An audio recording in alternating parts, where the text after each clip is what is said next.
और शायद मेरी शादी अभी तक इसीलिए नहीं हुई है क्योंकि हमारे पास गुलशन की शादी करने के लिए बिल्कुल पैसे नहीं बचे थे। हम दिवालिया हो चुके थे।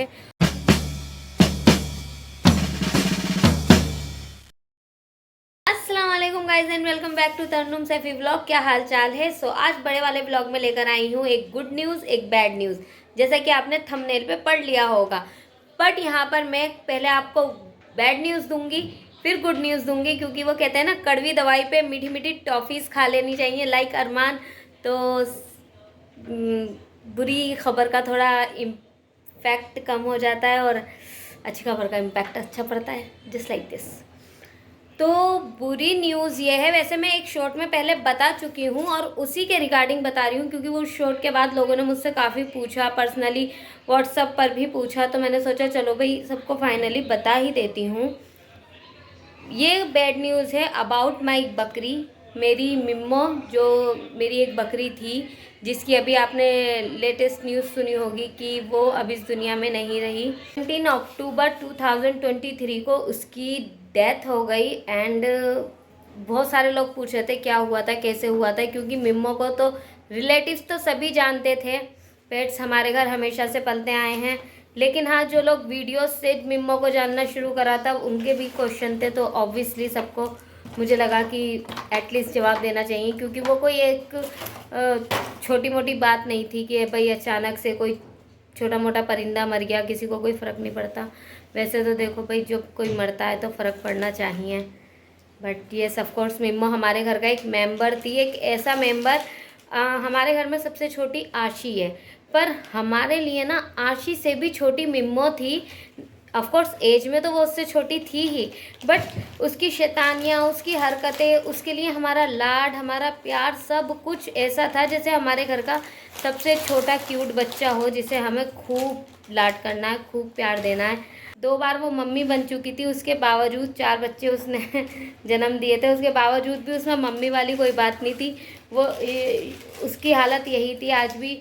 मैं छोटी हूँ, मैं बच्ची हूँ, मुझे शैतानियाँ करनी है, मुझे सबको तंग करना है, और सीरियसली हमें ये सब कुछ अच्छा लगता था उसके मामले में। वो हमारे घर का एक ऐसा मेंबर बन गई थी जिसको शायद ही कभी भुलाया जा सके। अब मैं बताती हूँ कि मिम्मो को हुआ क्या था। मिम्मो प्रेग्नेंट थी और उसका प्रेगनेंसी पीरियड होता है 5 मंथ। उसको ऑलमोस्ट 4.5 महीने हो चुके थे। उसकी डिलीवरी में हार्डली 3 या 4 दिन बाकी रह गए थे। एंड इस बार हम बीच बीच में ना उसका रूटीन चेकअप कराते रहते हैं, तो जब हम रूटीन के लिए लेकर गए थे उसे, तभी हमें डॉक्टर ने क्लियर कर दिया था कि उसको इस बार 3 बेबीज़ होंगे। एंड उसकी वजह से उसका वेट और उसका वजूद बहुत ज़्यादा हो गया था। वो मतलब इतनी हैवी हो गई थी कि समटाइम वो जब जीना चढ़ती थी ना, तो हमें डर लगता था कोई ना कोई उसके साथ चलता था कि वो गिर ना जाए, फिसल ना जाए। ज़्यादातर वो बैठी ही रहती थी। लेकिन अनफॉर्चुनेटली हम लोग तो बहुत एक्साइटेड थे कि मिम्मो के बच्चे होंगे, छोटे छोटे बच्चे और खेलेंगे घर में। बट अल्लाह की मर्ज़ी ये नहीं थी। मिम्मो की डिलीवरी से हार्डली 2 या 3 दिन पहले उसकी तबीयत अचानक बिगड़ गई। 15 तारीख को वो बैठी है रात में, फिर वो उठी ही नहीं। उसके बाद उसने 16 में मतलब रात में सुसु किया बैठे बैठे ही, जो कि वो फर्स्ट टाइम किया था। उसने उससे पहले कभी ऐसा नहीं किया। और हमने भी सोचा कि हो सकता है वो बहुत ज़्यादा हैवी हो रही है, उससे नहीं चला फिरा जा रहा है, और शायद उसका डिलीवरी टाइम नज़दीक है, इसलिए हमने भी उसके साथ ज़्यादा कोशिश नहीं करी। लेकिन 16 तारीख में उसकी तबीयत बहुत ज़्यादा बिगड़ गई। वो बहुत बुरी तरह से करहाने लगी थी। मैं आपको वीडियो के थ्रू दिखाऊंगी कि उसकी हालत कैसी हो गई थी। और जब वो इतनी ज़्यादा परेशान हो गई तो हमने फिर अपने मोहल्ले में से डॉक्टर बुलाया। डॉक्टर ने देखा, फिर जो लोकल जानवरों के डॉक्टर थे उन्हें बुलाया। उन्होंने देखा, दवाइयाँ दी, जो दवाई हम दे सकते थे वो दी। फिर नोटिस किया हम लोगों ने कि मिम्मो ने 15 तारीख की शाम को जो बैठे बैठे सुसु किया था, उसके बाद उसने कोई भी सुसु और पॉटी नहीं करी है। उसके बाद उसको ऐसा कुछ नहीं हुआ। और बकरों में ना एक ये बहुत बड़ी चीज़ होती है कि उनका हाजमा होना हमेशा बहुत ज़रूरी है। अगर उन्हें किसी भी टाइम ऐसा कुछ नहीं होता है तो वो उनके लिए सबसे ज़्यादा ख़तरनाक हो सकता है। फिर डॉक्टर ने उसे जितनी दवाइयाँ दे सकते थे दी, हमने दी। फिर भी जब असर नहीं हुआ तो उन्होंने आके उसे ड्रिप लगाया, चेक किया, एंड उन्होंने कहा इसकी हालत बहुत सीरियस है, आप इसे पहले इसको अल्ट्रासाउंड करवाने ले जाओ और फिर अल्ट्रासाउंड के बाद इसे हॉस्पिटल ले जाओ, हो सकता है इसका ऑपरेशन किया जाए और जो भी पॉसिबिलिटीज़ होंगी वो डॉक्टर्स कर लेंगे।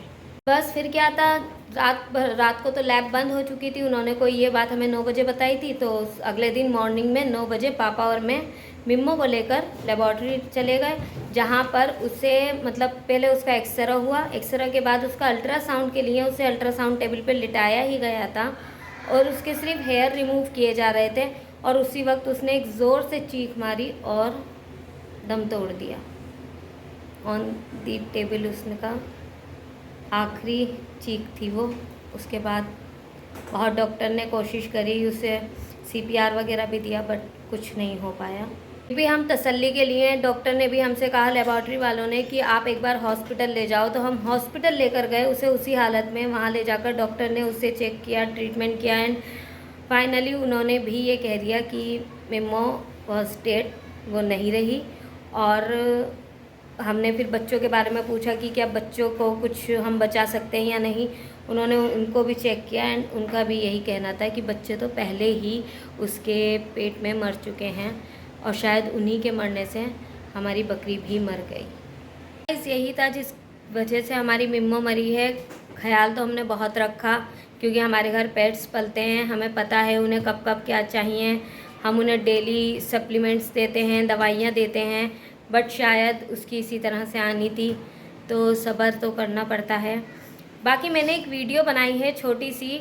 उस वीडियो को बनाने का मेरा मकसद यही है कि लोगों को पता चले कि अगर कहीं दिल्ली में वो रहते हैं तो किस तरह का ट्रीटमेंट या कहाँ से वो अपने जानवरों को दवाइयाँ वगैरह दिलवा सकते हैं। तो आप ये वीडियो देख लें, जिससे आपको मिम्मो की हालत भी दिख जाएगी और कुछ आइडिया भी मिल जाएगा इन फ्यूचर अगर आपको ज़रूरत पड़ती है अपने पेट्स के लिए। तो सो गाइस, ये है हमारी बकरी मिम्मो और ये 16 तारीख की शाम का वीडियो है।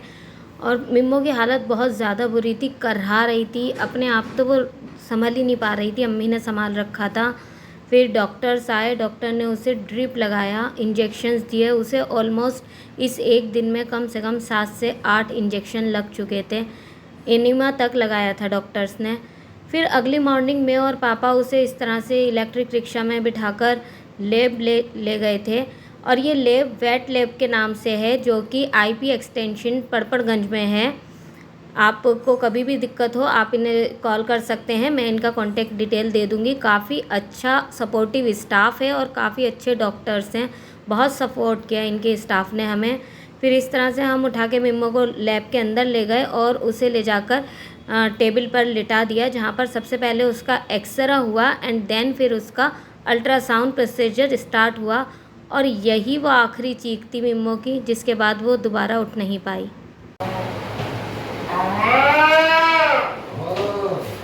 फिर हम मिम्मो को 30 हज़ारी के पीछे, ये एक गवर्नमेंट हॉस्पिटल है जानवरों का, जहाँ पर हर तरह के जानवरों का इलाज किया जाता है और ये बिल्कुल फ्री ऑफ कॉस्ट है। हम यहाँ उसे लेकर आए, लेकिन यहाँ भी उसे डेड करार दे दिया गया।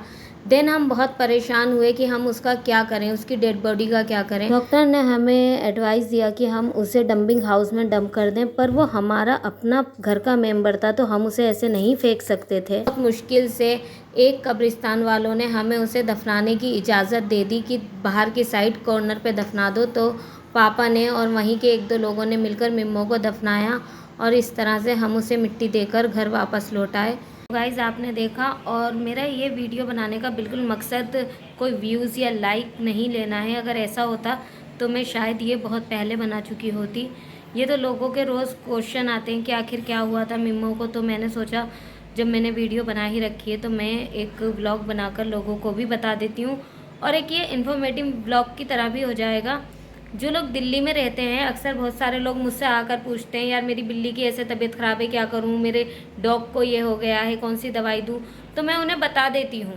बट बहुत सारे लोग हैं जिनके पास मेरे कॉन्टैक्ट डिटेल तो है नहीं, लेकिन अगर वो दिल्ली में रहते हैं तो मैं उन्हें 3 चीज़ें बता देती हूँ। पहली ये कि अगर आपके पास कोई फीमेल है और ख़ासकर वो प्रेग्नेंट है, तो ऐसे टाइम में अक्सर अल्ट्रासाउंड वगैरह की ज़रूरत पड़ती है करवाने की, तो जानवरों का अल्ट्रासाउंड कभी भी नॉर्मल लैब में नहीं होगा, वो जानवरों वाली ही लैब में होगा। तो आईपी एक्सटेंशन पड़पड़गंज में एक लैब है प्लाटो स्कूल के पास। जस्ट प्लाटो स्कूल से 1 मिनट पहले एक मार्केट है, वहाँ पर आप किसी से भी पूछ सकते हैं वेट लैब करके। उनकी कॉन्टैक्ट डिटेल मैं यहाँ दे रही हूँ, आप उन्हें कॉल करके भी अपॉइंटमेंट ले सकते हैं।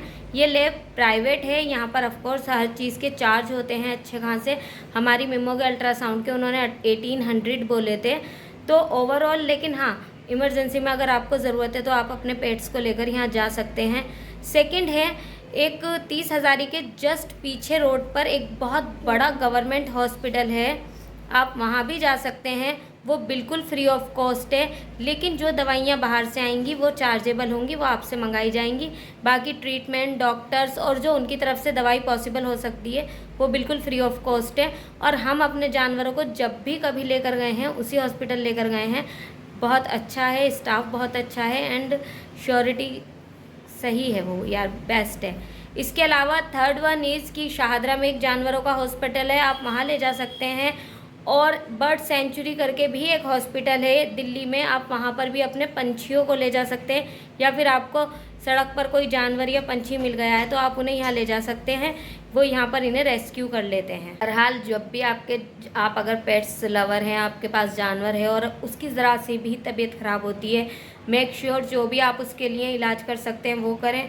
अदरवाइज़ जितनी जल्दी हो सके उसे डॉक्टर के पास लेकर जाएं, अपने आप ज़्यादा घरेलू इलाज ना करें। एंड सेकेंडली, उसके दर्द को देखकर नज़रअंदाज भी ना करें कि ये ठीक हो जाएगा। कई बार लोग कहते हैं जंगलों में भी तो सहते यार, जो बच्चे सड़कों पे पल रहे हैं वो भी दर्द सहते हैं, लेकिन जो घरों में हमारे पास हमारे बच्चे हैं हम उन्हें तो दर्द में ही देख सकते हैं ना। उसी तरह से ये पेट्स होते हैं, जंगल खुद हिफाजत कर लेता है, लेकिन जब वो घर में है तो उनकी हिफाजत हमारी जिम्मेदारी है।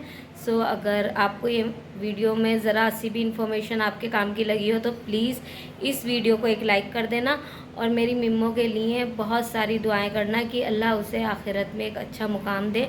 बिकॉज़ कहते हैं कि जो इस तरह की प्रेग्नेंट लेडीज़ हों या कोई भी हो, फीमेल, देखो माँ तो माँ ही है, जानवर हो या इंसान हो, तो अल्लाह ताला उनको जन्नत में एक आला मुकाम देते हैं। तो बस अल्लाह उसकी रूह को सुकून दे।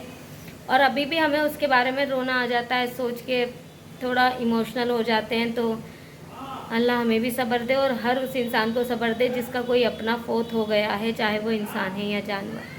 A few moments later. So guys, bad news के बारे में बात तो हो गई है। Now this is the time to share some good news with you. और आप मेरे पीछे, ये मैं छत पे आ गई हूँ, मेरी छत की हालत देख रहे हैं कितनी बुरी हो रही है। सारे प्लांट्स यहाँ से हट चुके हैं, थोड़े से रह गए हैं, थोड़े प्लांट हटा दिए गए हैं, जहाँ पहुँचाने थे वहाँ पहुँचा दिए हैं, थोड़े बचे हैं वो भी ले जाएंगे। तो गुड न्यूज़ ये है कि हमने अपना घर बेच दिया है। जी हाँ, जहाँ मैं खड़ी हूँ, जहाँ मैं रहती आई हूँ, जहाँ मेरा जन्म हुआ था, आपने हमेशा जिस वीडियोस में जिस घर को देखा था, जिसके किचन में मुझे कुकिंग करते हुए देखा था, फाइनली वो घर हमने बेच दिया है। लेकिन घर बेचना एक गुड न्यूज़ कैसे हो सकती है, राइट? ये भी बात सही है। तो गुड न्यूज़ ये है कि घर बेच के हमने घर खरीद लिए हैं। जी हाँ, बहुत सारे रिलेटिव्स पूछ रहे थे, इनफैक्ट मेरे कानों में ना एक और बात आकर पड़ी थी जो मुझे सुन के बड़ी अजीब लगी कि कोई ऐसे कैसे कह सकता है यार। क्या दुनिया में हम पहले लोग हैं जिन्होंने घर बेचा है? आज से पहले किसी ने कभी घर नहीं बेचा।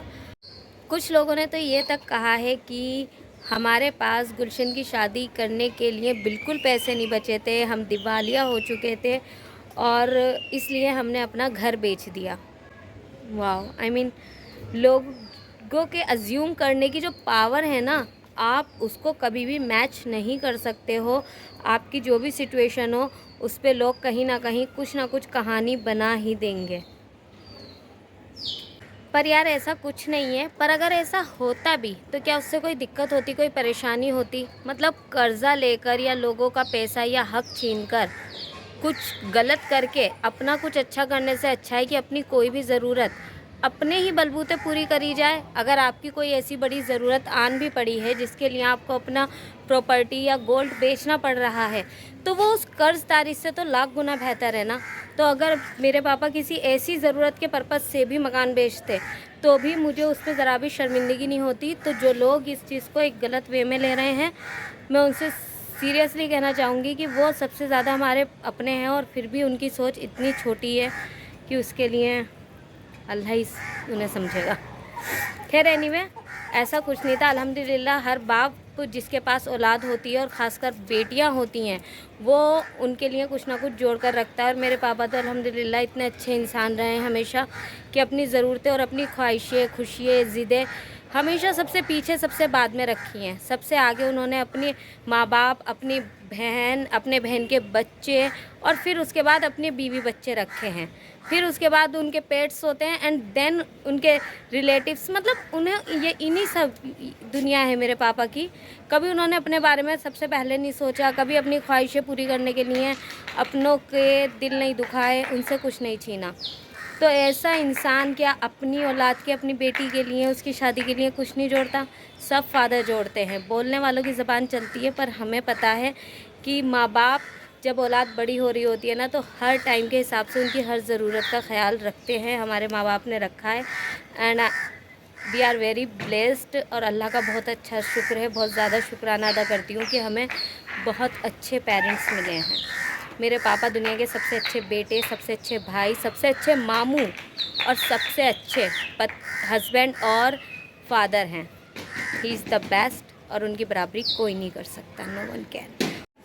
और शायद मेरी शादी अभी तक इसीलिए नहीं हुई है क्योंकि कहते हैं ना कि जिन लड़कियों के फादर बहुत अच्छे होते हैं उनकी तलाश बहुत दूर तक जाती है। तो ऐसा कोई मिला नहीं जो पापा जैसा हो। बहुत लाड करते हैं मेरे पापा। तो खैर, घर बेचने की जो वजह थी बस ये थी कि हमें थोड़ा माहौल चेंज करना था, सोसाइटी चेंज करनी थी। प्लस हमारा ये जो मकान है ये एक ऐसी सोसाइटी में है जहाँ पर हमें इसके बहुत बहुत अच्छे प्राइस मिल गए थे। मैं अगर एक सिंपल वे में बताऊँ तो बहुत ज़्यादा अच्छे प्राइस मिल गए थे। इतने कि हमने इस एक मकान के प्राइस में अपनी 2 प्रॉपर्टीज़ खड़ी कर ली हैं, जो इस मकान से बड़ी भी हैं और दिल्ली के अंदर ही हैं। जी हाँ, ये बहुत बड़ी चीज़ हुई है। तो गाइज़, यही थी मेरी गुड न्यूज़ और बैड न्यूज़। बैड न्यूज़ में मिम्मो के बारे में बात करनी थी, गुड न्यूज़ में आपको बताना था। एक्चुअली मकान कल फाइनली लिखे गए हैं, रजिस्ट्री मेरे पापा के नाम हो गई है। तो मैंने सोचा था जब सब कुछ हो जाएगा देन मैं सबको बताऊंगी। एंड फाइनली फिर उसके बाद हमारी शिफ्टिंग हमारी आज से शुरू हो गई है। विद इन 15 डेज़ ये मकान हम छोड़ देंगे और हम अपने नए घर में शिफ्ट हो जाएंगे। तो गाइज़, अब जो नए व्लॉग आएंगे ना उसमें सब कुछ दिखाऊंगी, किस तरह से शिफ्टिंग हो रही है, किस तरह से हम इंटीरियर करा रहे हैं नए घर का, और नए घर को भी दिखाऊंगी, अपने नए माहौल से मिलाऊंगी। खैर एनीवे, आज बहुत सारी बातें हो गई, सोचा नहीं था इतना लंबा व्लॉग बनेगा, पर अब बन गया है। तो इसे प्लीज़ देख लेना, लाइक कर देना, शेयर कर देना, चैनल को सब्सक्राइब कर लेना और मेरी मिम्मो के लिए बहुत सारी दुआएं करना और अल्लाह से हमारे हक़ में भी दुआ करना कि ये नया घर हमारे हक़ में बेहतरीन साबित हो और सबको अल्लाह ताला, जितने भी लोग रेंट पे रहते हैं, अल्लाह सबको उनकी अपनी छत नसीब करे। आमीन सुम्मा आमीन। तो चलिए फिर मिलती हूँ नेक्स्ट व्लॉग में। टिल देन अल्लाह हाफिज़ end of course stay positive.